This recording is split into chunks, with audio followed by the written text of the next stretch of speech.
salam sejahtera dan selamat petang saya ucapkan kepada lecturer kita dan juga kepada rakan-rakan sekalian. Baiklah, pada hari ini saya akan membentangkan tentang tugasan individu, iaitu saya pilih tajuk Demokrasi Berparlimen Raja Berperlembagaan. Saya Pelimula Anak Jarau, nombor metrik 282858. Baiklah, pengenalan. Sebelum membentuk negara Malaysia, sistem monarki diguna pakai. Sistem monarki ini adalah sistem yang raja-rajanya mempunyai kuasa mutlak terhadap kerajaan atau negara mereka. Menurut Syed Hussein Ali, disebabkan sistem monarki raja berkuasa mutlak, jadi rakyat perlu dan wajib mematuhi raja tersebut. Iaitu apa-apa peraturan dan undang-undang yang dibuat oleh raja hendaklah diikut oleh rakyat dengan secara suka ataupun tidak, rela ataupun sukarela. Kerana raja berkuasa mutlak. Dan pada 11 Ogos tahun 1786, British mula campur tangan dalam sistem pemerintahan di Malaysia pada ketika itu, di tanah-tanah Melayu.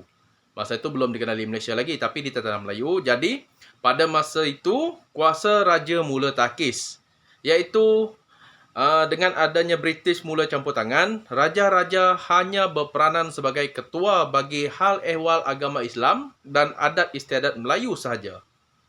Dan pada tahun 1957, negara Malaysia mengamalkan sistem demokrasi berparlimen dan raja berperlembagaan. Okey. Konsep demokrasi berparlimen.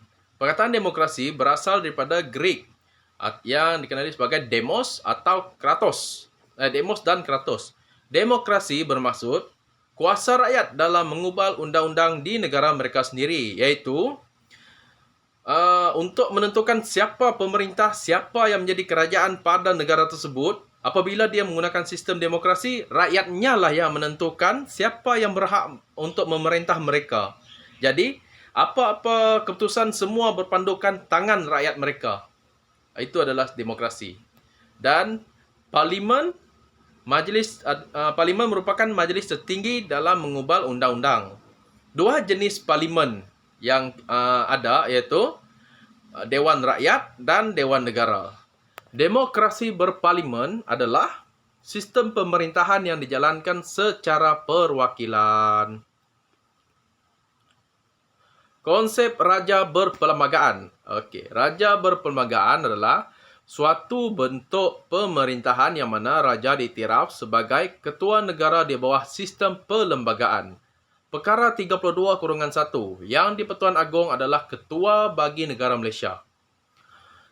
Konsep trias politika atau politik tiga serangkai digunakan, iaitu perundangan, pentadbiran dan kehakiman di dalam konsep raja berperlembagaan di dalam sistem pemerintahan negara Malaysia. Jadual 3 Perlembagaan Malaysia iaitu yang di-Pertuan Agong dipilih dalam kalangan raja-raja Melayu di negara Malaysia berdasarkan kriteria tertentu, iaitu jawatan mereka dipegang selama 5 tahun. Ini adalah struktur elemen atau dimensi yang mana untuk yang di-Pertuan Agong, pemilihan dia diadakan setiap 5 tahun sekali. Syarat-syarat untuk seseorang raja tidak dipilih menjadi yang di-Pertuan Agong adalah apabila raja tersebut tidak ingin pada masa berkenaan dia layak, tapi dia tidak ingin untuk menjadi yang di-Pertuan Agong, bermakna dia boleh menarik diri. Seperti yang pernah terjadi di negara kita, iaitu sebelum ini Sultan Johor pernah ditawarkan untuk menjadi agung, tetapi dia tidak ingin, jadi diganti oleh raja yang lain. Dan syarat yang kedua adalah kesepakatan antara raja-raja. Sekiranya seseorang raja tersebut terpilih, ataupun waktu itu adalah turn bagi dia untuk menjadi, bagi beliau untuk menjadi raja, untuk menjadi yang di-Pertuan Agong. Tetapi oleh kerana kesepakatan antara raja-raja di tanah Melayu memilih untuk tidak memilih beliau menjadi yang di-Pertuan Agong, maka raja tersebut pun tidak akan dipilih menjadi yang di-Pertuan Agong. Walaupun dia layak, tetapi kesepakatan antara raja-raja di tanah Melayu tidak berkenan, maka dia tidak layak. Dan syarat yang ketiga adalah usia terlalu muda. Jikalau terlalu muda, tidak layak. Pemilihan pula adalah secara undi sulit, iaitu pemilihan ni adalah bagi peringkat tertinggi, bagi peringkat raja-raja sahaja. Dan semasa pemilihan tersebut, hanya raja-raja, penyimpan mohon besar raja-raja serta penolong setiausaha majlis raja-raja sahaja yang terlibat dalam pemilihan yang di-Pertuan Agong bagi negara Malaysia.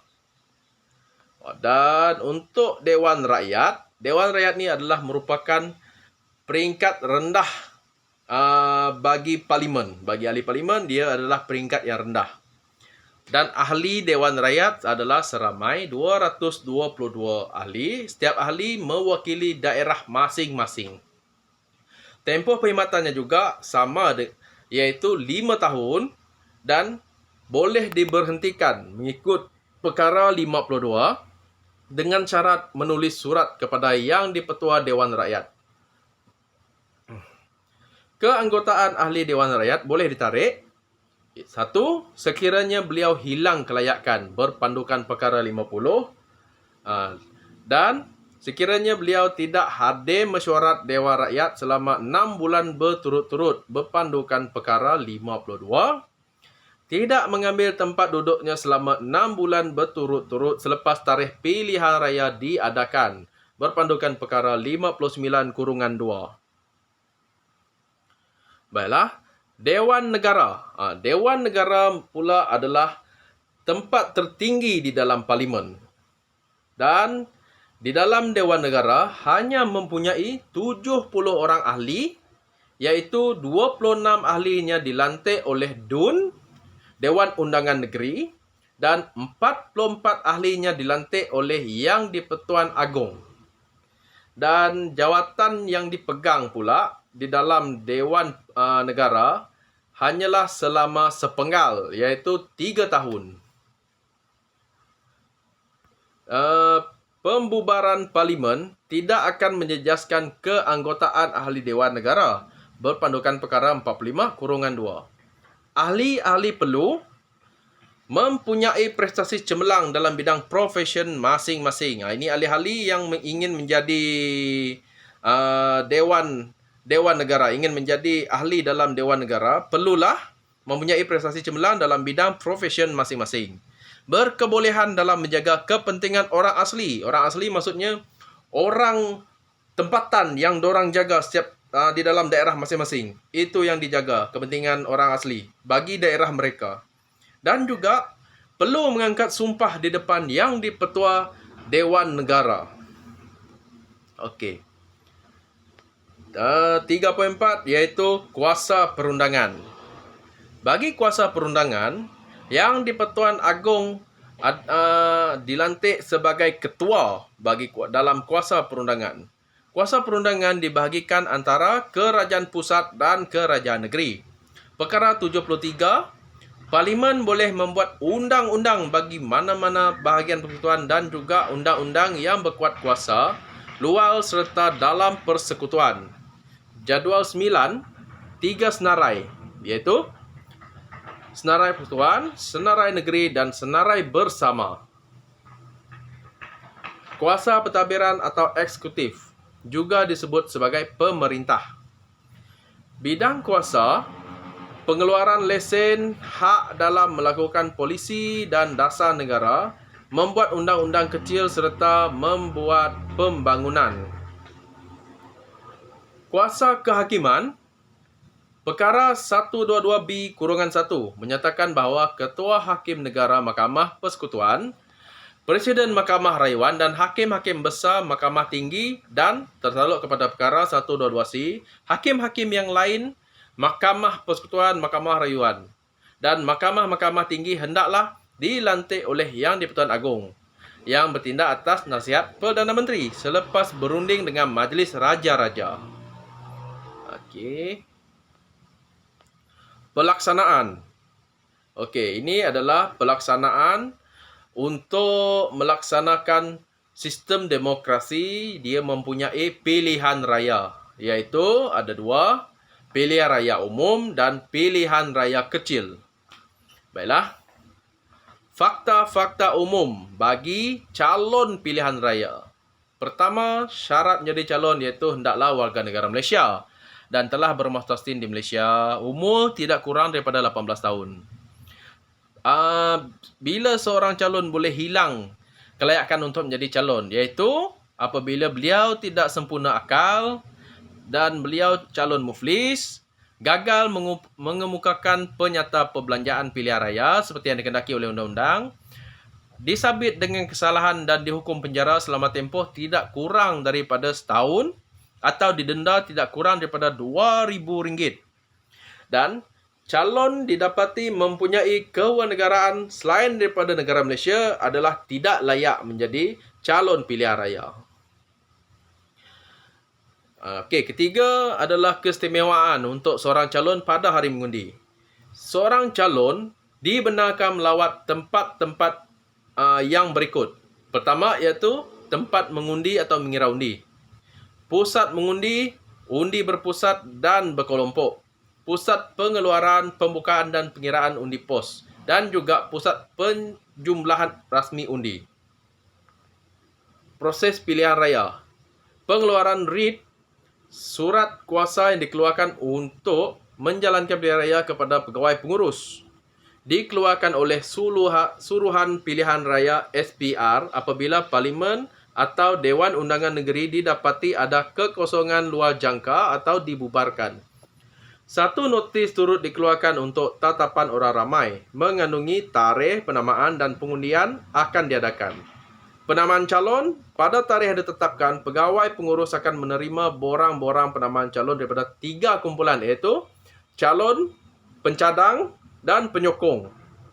Calon akan menyerahkan 3 salinan borang penamaan serta perlu memberikan deposit pilihan raya dan borang akaun berkanun iaitu borang 5 bagi ahli Dewan Rakyat dan borang 5A bagi ahli Undangan Negeri ADUN.